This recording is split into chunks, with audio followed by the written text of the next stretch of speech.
Yeah, thanks for everybody coming. Lots of good dialogue, and I hope we answered some of the questions when we went down to Vancouver. Like we say, it wasn't our intent to be anti-fracking. It was just to do it responsibly. Responsible development, that's the key. That's what we want, and we're just going to keep pushing for that until it happens. Wayne and I also recognize that water will be taken from the Sickanee Chief River for industry's needs and purposes, but we do want it done right. We want the river, our business, and our home to be respected. Right now, as I left this morning, they were cleaning up a glycol spill, and last winter they cleaned up about 500 liters of diesel that got spilled on the riverbank. So those things are very concerning to us too. Okay, thank you very much. First of all, I'd like to make some comments. Gail, you said that 15% of water was allowed, and you like the figure less than 5. I would say to you, sir, that right now water withdrawal is less than 1%. So that's well below the figure you even said that was acceptable. Chad, I'd like to mention something here that in the last year we got an average of 74.5 millimeters of rain for July, August, and September. The average for this is 225 millimeters, so we received approximately 1/3 of our annual water flow.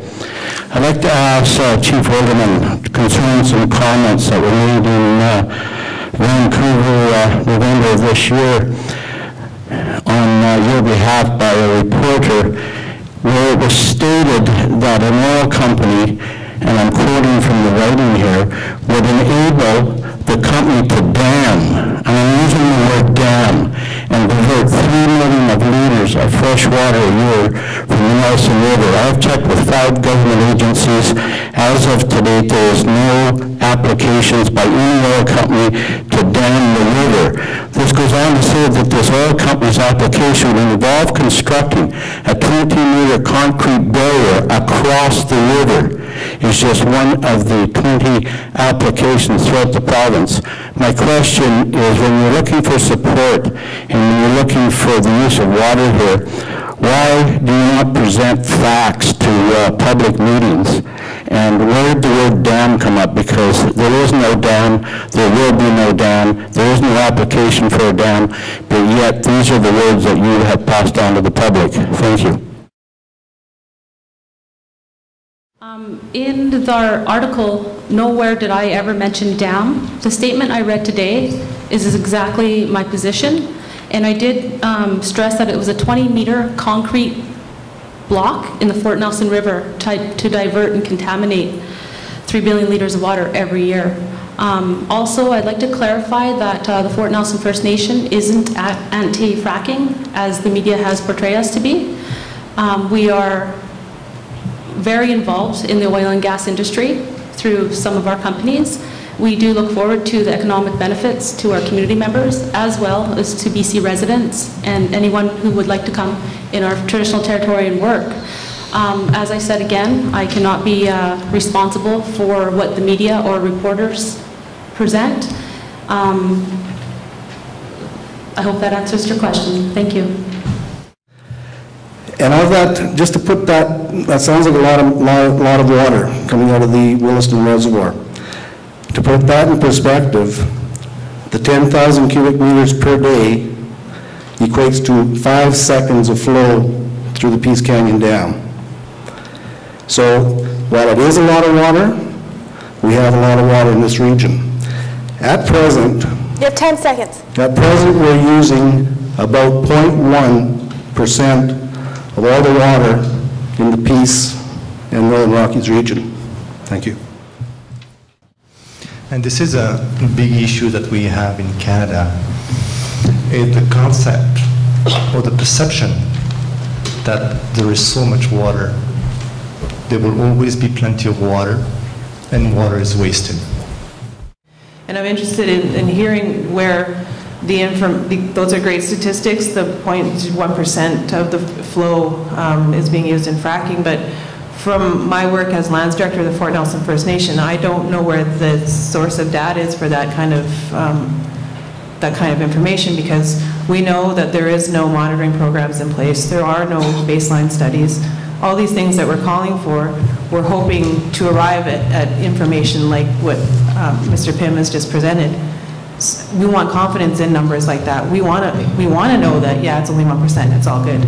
But at this point, we don't have faith in the numbers that are being thrown around, the studies that are being put out there, because there are no real baseline studies, there's no monitoring, there's no metering. The work hasn't been done yet to reach the conclusions that are being reached when these licenses are being issued. We have to understand that the plans as put forward by the shale gas industry, without question, if they are followed through on, will result in very significant increases in water takings. So, Mr. Parfit said there's no plan. Timing of withdrawals is a major issue, and I agree with that. Timing of withdrawals is a major issue. I think that when you get into long-term licenses, it gives you the opportunity to plan so you can do your fracking in timelines that don't mean that you have to take withdrawals all the time, all year long. The nature of the decision-making process in the Oil and Gas Commission is very focused on permit-by-permit basis. There are no real ways to consider the long-term and the cumulative effects of all these water licensing happening. The idea that you need a long-term permanent water license to do proper planning and water management, I think, is premature. I think there needs to be a lot of work done prior to issuing 40-year water licenses in our territory. We have not objected to too many short-term water licenses for fracking in our territory. At this point, we're okay with some of the work that's happening out in the fields. However, we do want a long-term, responsible, well-thought-out water management plan for shale gas development in our territory. That's all we're asking for. We're not saying no fracking. We're not saying don't use our water for fracking. We're saying if this is going to happen, it has to happen in a responsible way that not only meets the needs of the oil and gas industry, but also the needs of our communities and our land and our animals. So I don't want to get into a debate about, you know, whose information is valid and semantics over what kind, you know, statistics. What we're asking for is a long-term, forward-thinking plan to manage water in the face of this huge development that's going to change the face of our land forever. I don't have a question, I have a comment. I understand that it's important to have scientists for the water usage, but I don't think we need a science researcher to see the video that Curtis showed that the water's drying up. That's visual. That's what's happening out there on the land, and that's what our people are seeing. Our elders don't say this is how much water, cubic water is being taken. They just say it's a high year, it's a low year, and they're accustomed to just visually seeing what's out there. And you know, the fish are having to leave their homes, so the fishermen have to move to find those fish. Why do they have to leave their homes? The moose are leaving, you know, the moose are getting abscessed livers, and that's the food that we eat. So, I mean, all the science is really important, I understand that, but so is living on the land for First Nations people. So, I get my information, which is the information that I rely on and the information that I base my opinion on, from the Ministry of Environment, Environment Canada, BC Oil and Gas Commission, CAP, CEPA, FLNRO, the Northeast Water Tool, numerous hydrologists, numerous geologists, Geoscience BC, who has done significant work on the aquifers in the Horn River Basin. I understand that there seems to be a level of distrust that it's deteriorating between Fort Nelson First Nations and these agencies, and I certainly respect that. You've talked about baseline studies, you'd like to see them done. I also respect that. But who would you like to do them? And what happens if you don't get the result that you want? Are you going to trust those results? there seems to be a lot of agencies that there's a mistrust with, and I'm afraid that when you get your baseline studies, you're not going to trust that information either. Thank you. My understanding of baseline studies are you're not looking for a specific particular result. You're just getting a lay of the land. You're just trying to figure out what's going on out there at a certain point in time. So, I mean, we would like to work with the province and the producers to do the baseline studies. There are some initiatives in the works towards that end, but until that day, we would like to not have any long-term water licenses in our territory. It's that simple, really. I mean, we're not saying no, never. We're saying no right now because we need to do this. There's some work that needs to be done, and we're willing to work with the province. We're willing to work with the producers to get that work done. In the last 12 months, oil and gas operators, there have been 4 long-term licenses. The terms range from 5 years to 20 years on the long-term licenses, and longer terms are usually given when significant capital costs involved for pipelines and facilities, etc., for the water. So the only time it was mentioned 40 years you can have a license up to, and that's accurate. However, 40-year licenses are usually only given to a power project or something like that that's going to be like a run-of-the-river project or something like that. But when a company puts substantial money, as in Canada's project, for example, where they're going to put a pipe out into the water, it's going to go out into the water 20 meters or 20 or 30 meters, and at that point in the river, that river is 240 meters wide. So it's going to give them the opportunity to take that water out, store it, instead of having to go out and put their pumps on the river, or in the winter months, when they can get their pumps out there, it's going to give them an opportunity so they can withdraw that when the river is running at the highest levels. So I just want to end with that. Thanks. So regarding the permanent intake on the Nelson River that the Fort Nelson First Nation has officially opposed, I don't see why Encana would put out that much money to put in a permanent structure for a 5-year water license. We feel that that structure is going to be in the river for a very, very long time. It's a structure that is unnecessary.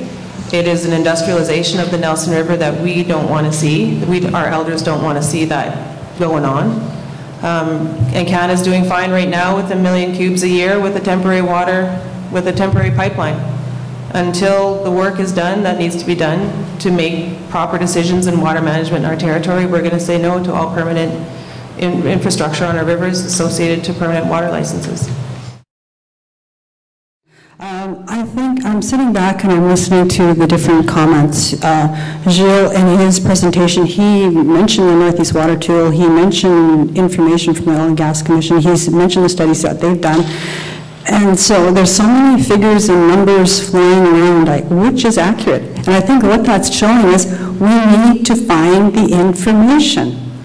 It just signifies that. You know, someone says, well, 1%, well, 15%, and does anyone know? That just goes to prove the point. We need to find out. And the fracking that you guys have seen in the last 4 years is nothing compared to what's planned. There are 7 proposals for LNG pipelines. All that gas is coming out of either our territory or the Montney down south. They're anticipating a 300-fold increase in shale gas development in our territory. And I don't have the confidence in the current water management regime that they actually know what the impacts of that kind of development will be. So that's what we're asking for. The Oil and Gas Commission, we're willing to work with them. We're willing to work with FLNRO. Unfortunately, I've asked this question of FLNRO. A lot of those technical professional people that Mr. Pym has referred to, not one of them are hydrologists. The Oil and Gas Commission has a hydrologist, FLNRO has none.